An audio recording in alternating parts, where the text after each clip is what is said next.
구양극은 순식간에 4명의 첩을 잃은 것에 놀라고도 화가 났다. 그러나 조금 전의 충돌로 매초풍이 확실히 하반신을 못 쓴다는 사실을 확인하고는 두려운 마음이 크게 가셨다.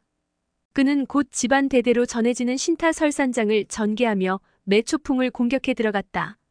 그러나 하반신을 못 쓰는 매초풍의 날카로운 10손가락을 감당하지는 못하고 물러나야 했다.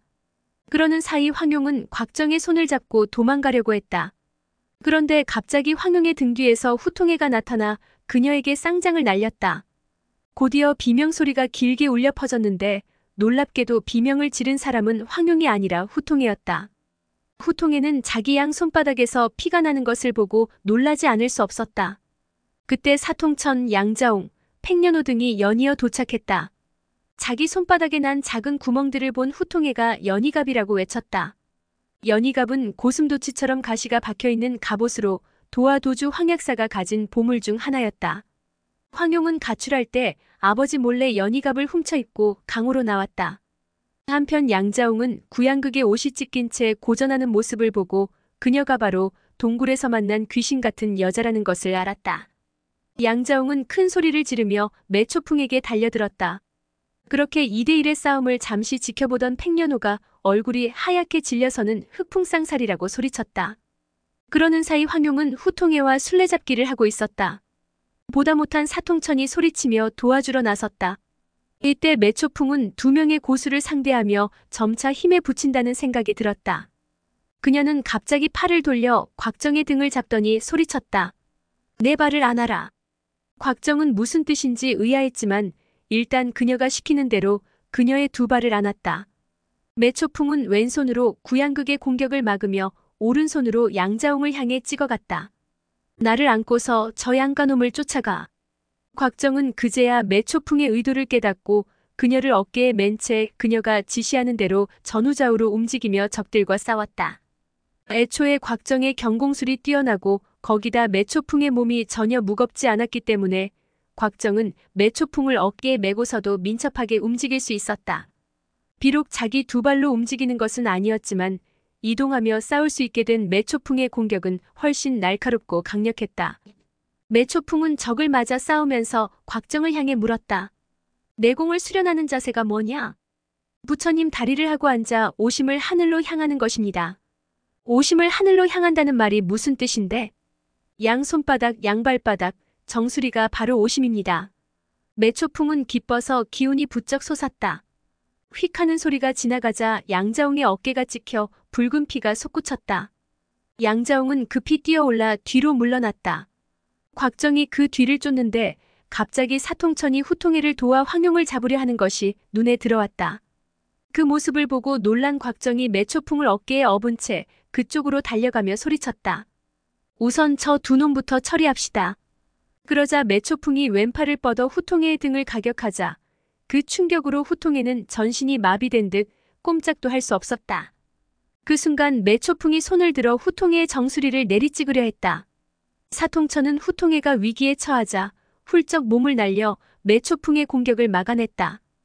2 사람은 서로 손이 맞부딪히자 모두 팔에 큰 충격을 받았다. 이때 왼쪽에서 휙 하는 소리와 함께 팽년호가 날린 동전이 매초풍을 향해 날아왔다. 매초풍은 민첩하게 후통애의 몸을 들어 동전이 날아오는 방향으로 던졌다.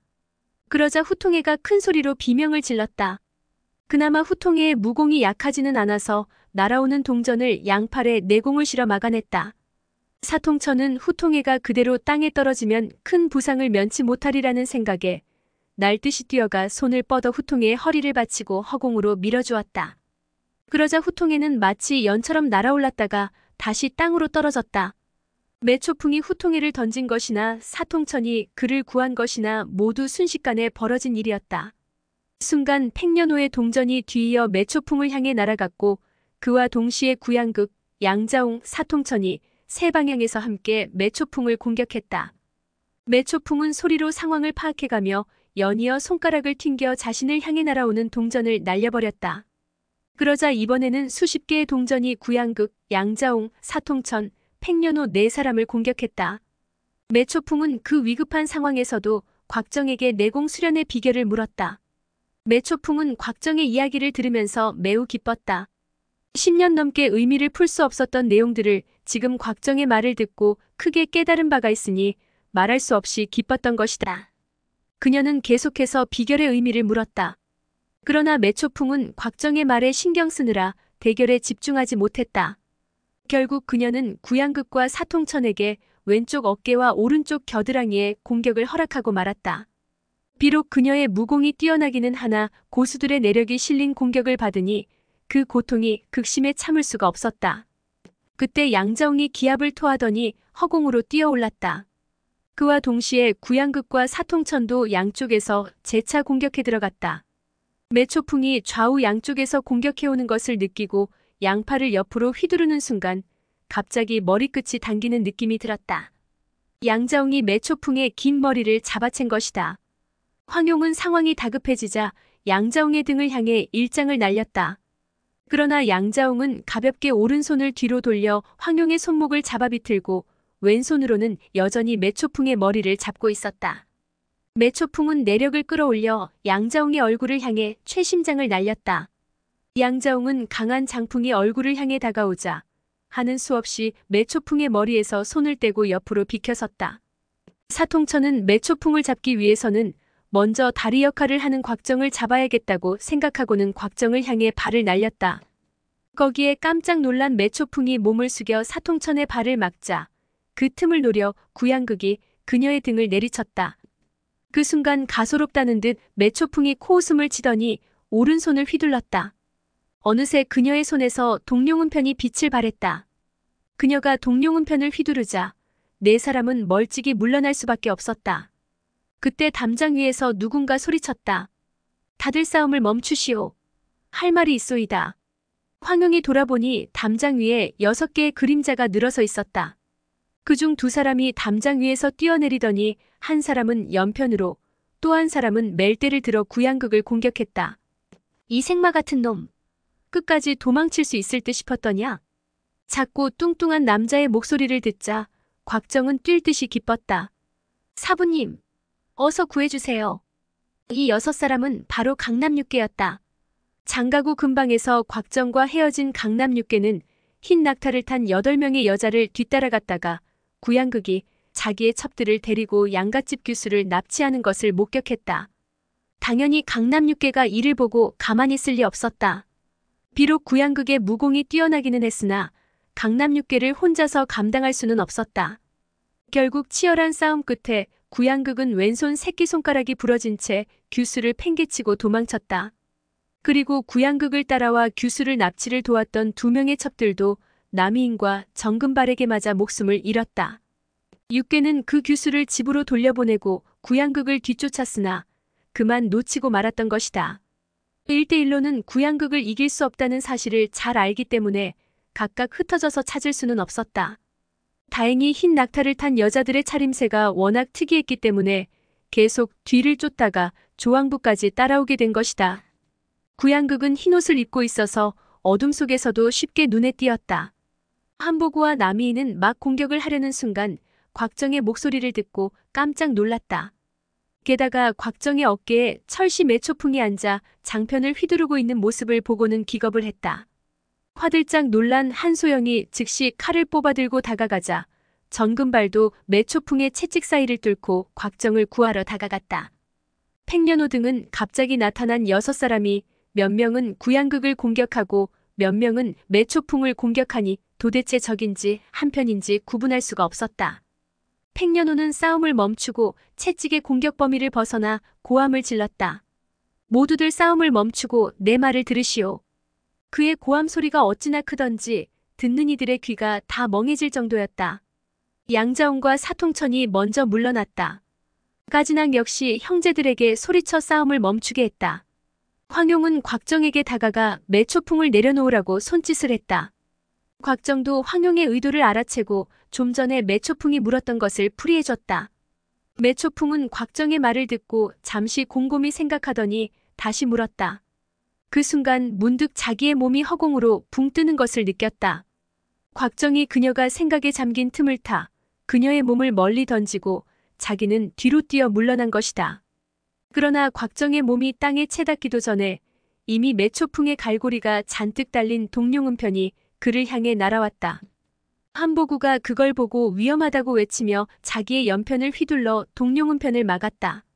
두 사람의 은편이 서로 휘감기는 순간 한보구는 숨이 턱 막히며 그만 연편을 놓치고 말았다. 매초풍은 바닥에 떨어지기 전에 손을 뻗어 땅을 짚고 가볍게 내려앉았다. 그녀는 가진하게 목소리를 듣고 또 한보구와 한초식을 겨루어 보고 나서야 그들이 강남 7괴라는 사실을 깨달았다. 그녀는 증오가 끓어오르는 한편 두려운 마음도 들었다. 매초풍이 혼자 속으로 생각했다. 아무리 찾아도 행방이 묘연하더니 스스로 나를 찾아왔구나. 만약 다른 날 만났더라면 단번에 해치웠을 텐데 하필이면 오늘 같은 날 만나다니 큰일이구나. 다른 적들도 상대하기 버거운 마당에 이놈들까지 왔으니 오늘이 내 마지막 날인 모양이구나. 매초풍은 지그시 이를 깨물었다. 그런데 왜 6놈밖에 없는 걸까? 한 놈은 어디 숨어 있는 걸까? 소미타 장하생이 남편의 손에 목숨을 잃었다는 사실을 그녀가 알 턱이 없었다. 강남 6괴와 사통천 등은 모두 매초풍이 휘두르는 동룡은편의 위력이 얼마나 대단한지 눈으로 직접 확인한 터라 감히 가까이 다가가지 못하고 멀찍이 물러서 있었다. 일순간 주위에 고요한 정막이 흘렀다. 주총은 이 상황이 이해되지 않아 곽정에게 물었다. 저들은 무엇 때문에 싸우는 거냐? 그리고 넌 왜 저 요괴를 도와준 것이냐? 저들이 절 죽이려 했는데 매초풍이 구해주었어요. 그때 팽년호가 큰 소리로 물었다. 한밤중에 무슨 용무가 있어 왕부의 담을 넘은 것이오? 나는 가진학이라 하오. 강호 사람들은 우리 칠형제를 강남 7괴라고 부르곤 하지요. 그러자 사통천이 비웃듯이 말하며 앞으로 나섰다. 그러잖아도 강남 7괴가 얼마나 대단한지 궁금하던 차에 잘 됐군. 오늘 한 수 가르침을 내려주시지요. 사통천은 강남 7괴의 이름을 듣자마자 자기 제자인 황하사기가 강남 7괴에게 당한 일이 떠올랐던 것이다. 사통천 눈에는 가진학은 눈먼 장님이고 한소영은 여자이며 정금발은 비쩍 말랐고 한보구는 키 작은 뚱보였다. 거기다 주총은 무림 인물답지 않게 선비티가 났다. 반면 남이인만이 대장부 같은 기백을 가진 것을 보고 사통천은 다른 5사람은 거들떠보지도 않고 바로 남이인을 향해 일장을 날렸다. 남이인은 들고 있던 멜대를 땅에 내려놓고 일장을 날려 사통천의 공격에 응했다. 그러나 몇 초씩이 지나지 않아 수세에 몰렸다. 그러자 한소영이 장검을 들고 나섰다. 전금발도 쇠저울을 들고 뛰어들어 남이인을 도왔다. 그러자 팽년호와 구양극도 사통천을 도우러 나섰다. 그걸 보고 가진학과 주총 그리고 한보구까지 싸움에 끼어들며 6대3의 싸움이 시작되었다. 한편 후통회와 황용의 싸움도 점점 치열해지고 있었다. 그러나 양자옥만은 시종일관 곽정에게 눈을 떼지 않았다. 순간 양자옥이 앞으로 달려나가더니 곽정의 가슴을 잡으려 했다. 놀란 곽정이 황급히 몸을 뒤로 눕혔는데 그만 양자옥의 손가락에 옷이 찢겨나가고 말았다. 그러자 품에 가지고 있던 약들이 와르르 쏟아졌다. 양자옥은 그 약들을 주워 자기 품에 넣고서는 다시 곽정을 잡으려 했다. 곽정은 얼른 매초풍에게 달려가며 살려달라고 했다. 매초풍은 곽정을 살려주어야 할지 말아야 할지 망설였지만 아직 곽정에게 배워야 할 내공 수련 비결이 남았기에 그를 살려주기로 했다. 저 늙은 놈은 내가 처리할 테니 나를 안고 내 다리 역할을 하거라.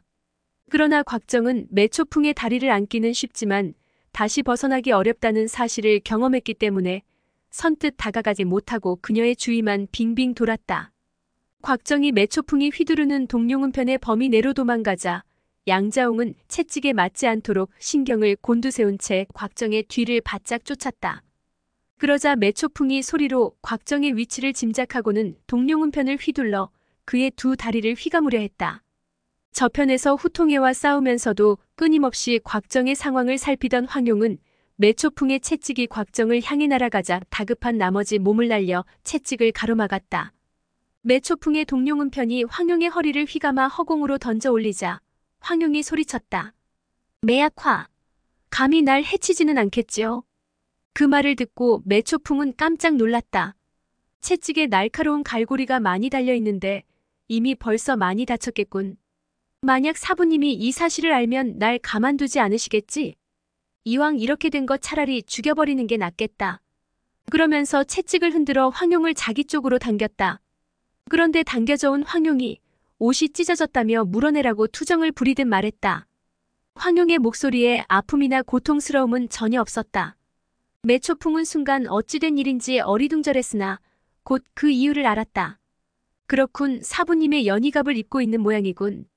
매초풍은 다행이라 생각하고 달래듯 말했다. 그래, 내 잘못이니 내가 새 옷으로 물어주마. 황용이 손짓하자 곽정이 그녀에게 가까이 다가갔다. 그리고 매초풍에게서 멀찍이 떨어진 채 더 이상 가까이 가지 않았다. 양자홍도 매초풍의 무공 실력을 알기 때문에 더 이상 접근하지 못했다. 한편 강남육계는 서로 등을 안쪽으로 향하고 밖을 바라보며 둥글게 선 채 사통천, 팽려노, 구양극 후통회를 상대하고 있었다. 이는 강남육계가 몽고에서 새로 창안한 전법이었다. 강적을 만났을 때 이런 식으로 서서 사방의 적을 상대하면 적어도 등 뒤에서 기습당할 염려가 없기 때문에 눈앞의 적만을 집중해서 공격할 수 있었다.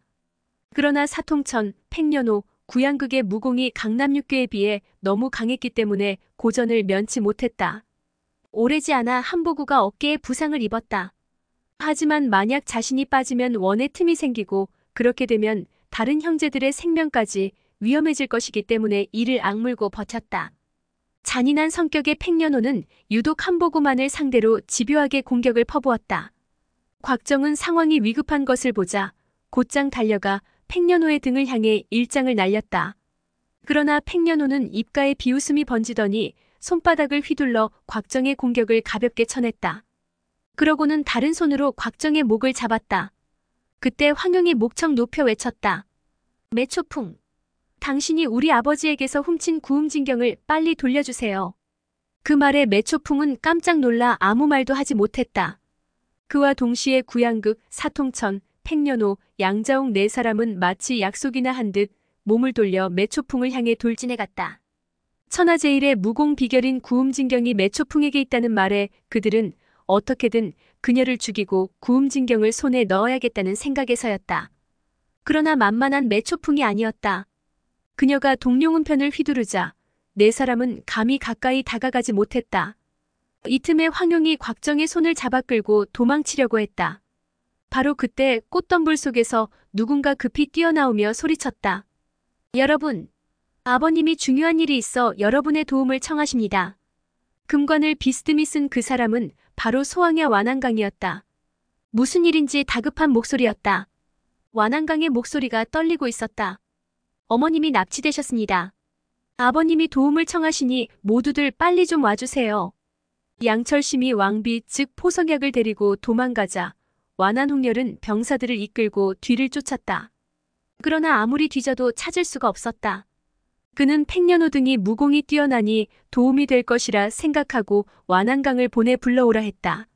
마음이 급했던 완한강은 이미 날이 어두워져서 땅바닥에 앉아있는 매초풍을 보지 못했다. 팽려노 등의 속셈은 모두 비슷했다. 자기들이 왕부에 있는데 왕비가 납치되었다는 것은 그들의 체면을 크게 손상시키는 일이었다. 그들은 모두 강남육계가 자기들을 이곳으로 유인해 묶어두고 사람을 시켜 왕비를 납치했다고 생각했다. 비록 구음진경이 중요하기는 했지만 그건 나중 문제였다.